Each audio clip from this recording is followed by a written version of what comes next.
Hello मित्रांनो, welcome to study revolution. आपण आज रेट्रोस्पेक्टिव्ह टॅक्सची जी कन्सेप्ट आहे ना, ती कन्सेप्ट मी थोड्याच वेळेस तुम्हाला समजावून सांगणार आहे. 1-2 मिनिटामध्ये रेट्रोस्पेक्टिव्ह टॅक्सची कन्सेप्ट समजावून सांगणार आहे, कारण ही जास्त न्यूजमध्ये आत्ताच वोडाफोन असेल किंवा केअर इंडिया असेल याच्यासोबत इंडियन गव्हर्नमेंटची जी केस होती ती इंडियन गव्हर्नमेंट हारलेली आपल्याला पाहाव्यास मिळाली. म्हणून त्याच्यामध्ये फायनान्स मिनिस्टरनी बदल केलेला आपल्याला पाहाव्यास मिळतं रेट्रोस्पेक्टिव्ह टॅक्स पॉलिसीमध्ये. त्याला मराठीत आपण पूर्वलक्षी कर असं सुद्धा म्हणू शकतो. विशेषमध्ये मग ही कन्सेप्ट नेमकी काय आहे, तर ही कन्सेप्ट अशी आहे की जर तुम्ही एखादा ट्रान्झॅक्शन पास्टमध्ये केला असेल तर त्याच्यावरती वर्तमानात आता टॅक्स आकारणं याला आपण रेट्रोस्पेक्टिव्ह टॅक्स म्हणतो. म्हणजे ट्रान्झॅक्शन आता झाला नाही, परंतु तो ट्रान्झॅक्शन झाला आहे पास्टमध्ये, भूतकाळामध्ये, तरीसुद्धा आत्ता त्याच्यावरती टॅक्स आकारला जातो, त्याला आपण रेट्रोस्पेक्टिव्ह टॅक्स असं म्हणतो. उदाहरण देऊन समजावून सांगतो तुम्हाला. फॉर एक्झाम्पल, तुम्ही एखादा ट्रान्झॅक्शन समजा आत्ता काय चालू आहे तर 2021 चालू आहे, बरोबर आहे, आणि तुम्ही एखादा ट्रान्झॅक्शन म्हणजे एखादा व्यवहार 2010मध्ये केला होता, बरोबर आहे, आणि तो व्यवहार 2010मध्ये तुमचा क्लिअर झाला. आता 2021मध्ये त्या व्यवहाराचा कोणत्याही प्रकारे प्रश्न नाही, त्यावेळेस तुमचा तो व्यवहार होता ना तो क्लिअर झाला होता. परंतु 2021मध्ये इंडियन गव्हर्नमेंट काय म्हणते, तर 2010मध्ये ज्या लोकांनी व्यवहार केलं होतं ना त्याचं टॅक्स आता तुम्हाला नवीन नियमानुसार द्यावे लागतील. आणि तो जो नियम आहे ना तो आहे रेट्रोस्पेक्टिव्ह टॅक्स. आणि 2010चा जर तुम्हाला 2010मध्ये तुम्ही ट्रान्झॅक्शन केला होता आणि त्यावेळेसचा जर कर तुम्हाला आत्ता द्यायला सांगितलं तर तो अन्यायकारक पण आहे ना, बरोबर आहे ना. ज्या पिरियडमध्ये तुम्ही तो ट्रान्झॅक्शन केला आहे त्या पिरियडमध्ये रेट्रोस्पेक्टिव्ह लॉ नव्हता, रेट्रोस्पेक्टिव्ह टॅक्स नव्हता, म्हणजे तुम्ही तो टॅक्स देणं लागत नाही अजिबात.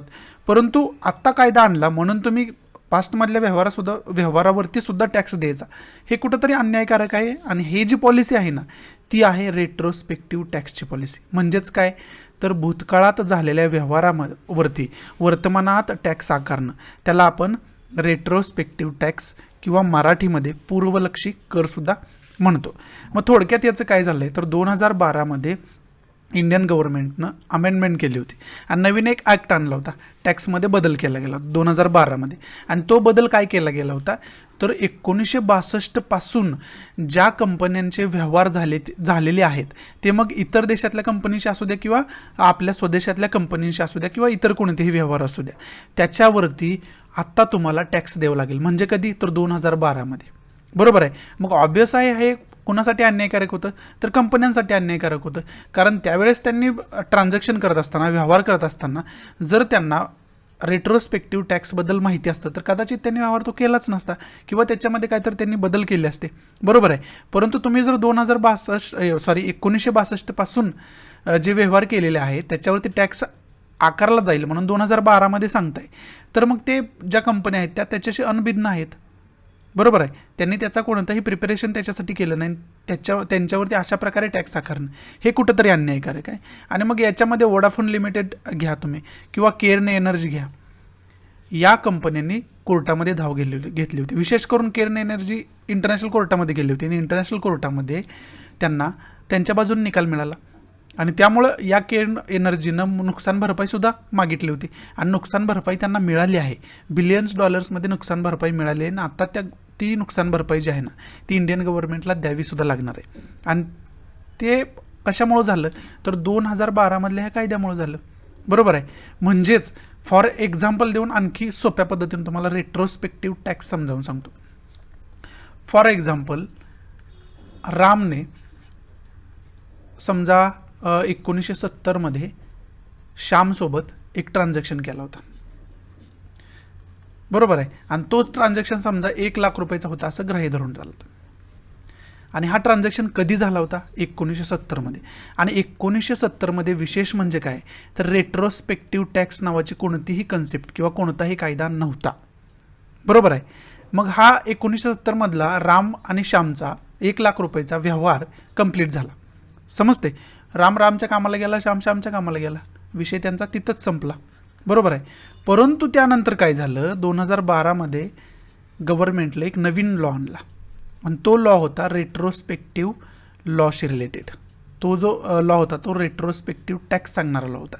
आणि विशेष करून याच्यामध्ये आश्चर्यकारक गोष्ट काय आहे तर याच्यामध्ये हे सांगितलं गेलं की 1962 पासून जे व्यवहार झालेले आहेत ना त्याच्यावरती तुम्हाला कर द्यावा लागेल. समजते तुम्हाला, त्याच्यावरती तुम्हाला कर द्यावा लागेल हे सांगण्यात आलं. नवीन रेट्रोस्पेक्टिव्ह टॅक्सशी रिलेटेड जो लॉ आला 2012 मध्ये, अमेंडमेंट लॉ होता तो, फायनान्स ॲक्टमध्ये अमेंडमेंट केली गेली होती, त्याच्यानुसार आला होता. मग आता 1962 पासून टॅक्स द्यायचा म्हणजे राम आणि श्यामनं 1970 मध्ये व्यवहार केला होता, बरोबर आहे, 1 लाख रुपयाचा. मग आता तो व्यवहार त्यावेळेसच कंप्लीट झाला आणि त्यावेळेस जे टॅक्सचे नियम होते ते नियम त्यांनी व्यवस्थितरित्या कायदेशीररित्या फॉलो केले गेले होते आणि तो कायदेशीररित्या त्यांनी टॅक्स त्यावेळेस जो काय असेल तो पेड केला होता. परंतु 2012 मध्ये गव्हर्नमेंट पुन्हा काय म्हणते की तुम्हाला आणखी टॅक्स द्यावा लागेल, तो आहे रेट्रोस्पेक्टिव्ह टॅक्स. मग आता याच्यामध्ये उघड काय दिसतंय तर राम आणि श्याम हे ज्यांनी व्यवहार केला आहे ना त्यांच्यावरती ही अन्यायकारक गोष्ट आहे. 1 लाख रुपयाचा त्यावेळेस व्यवहार केला आणि त्याच्यावरती तुम्ही आता टॅक्स मागताय, तेही त्यांना पूर्व इन्फॉर्मेशन नसताना, असा कोणताही कायदा नसताना. समजते तुम्हाला. त्यामुळं खरं तर हा रेट्रोस्पेक्टिव्ह टॅक्स जो आहे तो जास्त न्यूजमध्ये. म्हणजे तुम्हाला कळलं का रेट्रोस्पेक्टिव्ह टॅक्स म्हणजे काय? तुम्ही भूतकाळामध्ये जे व्यवहार केलेले आहेत त्याच्यावरती वर्तमान काळात गव्हर्नमेंट जे टॅक्स आकारायला सांगते त्याला आपण रेट्रोस्पेक्टिव्ह टॅक्स असं म्हणतो. समजते तुम्हाला. आणखी एक एक्झाम्पल देऊन सांगतो तुम्हाला. समजा पुण्यामध्ये तुम्ही MPSC करायला आलाय, एक रूम घेतली आणि त्या रूमचं पर मंथ रेंट आहे 5,000 रुपये, बरोबर आहे. मग हे 5,000 रुपये तुम्ही गेल्या 8 महिन्यांपासून देत आहे, बरोबर आहे. आणि 9व्या महिन्यामध्ये तुमचे ओनर काय म्हणतायत तर तुम्हाला आता इथून पुढं 6,000 रुपये रेंट द्यावं लागेल, बरोबर आहे.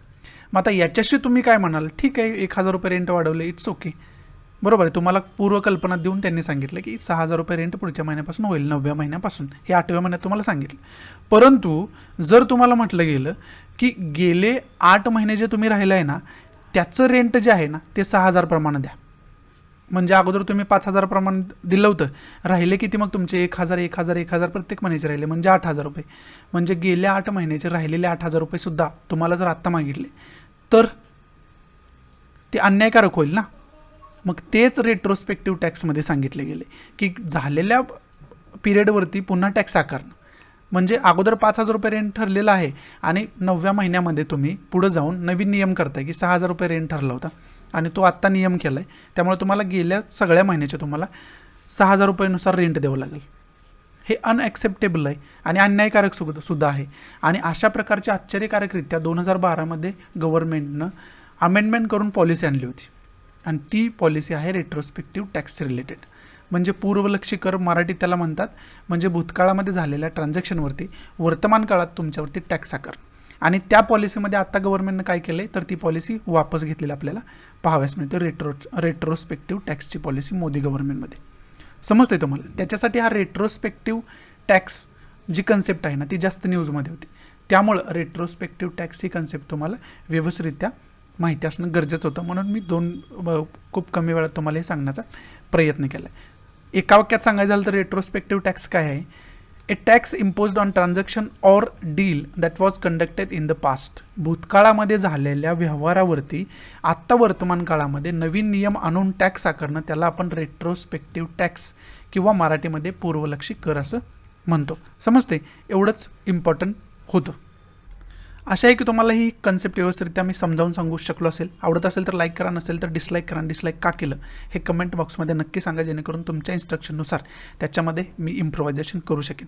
आणि प्लीज जास्तीत जास्त आपल्या मराठी विद्यार्थ्यांना हे शेअर करा, जेणेकरून सर्वांना याचा फायदा होऊ शकेल. So thanks for watching. भेटूया आपण उद्याच्या द हिंदूच्या लेक्चरमध्ये. तोपर्यंत गुड बाय, टेक केअर, जय हिंद.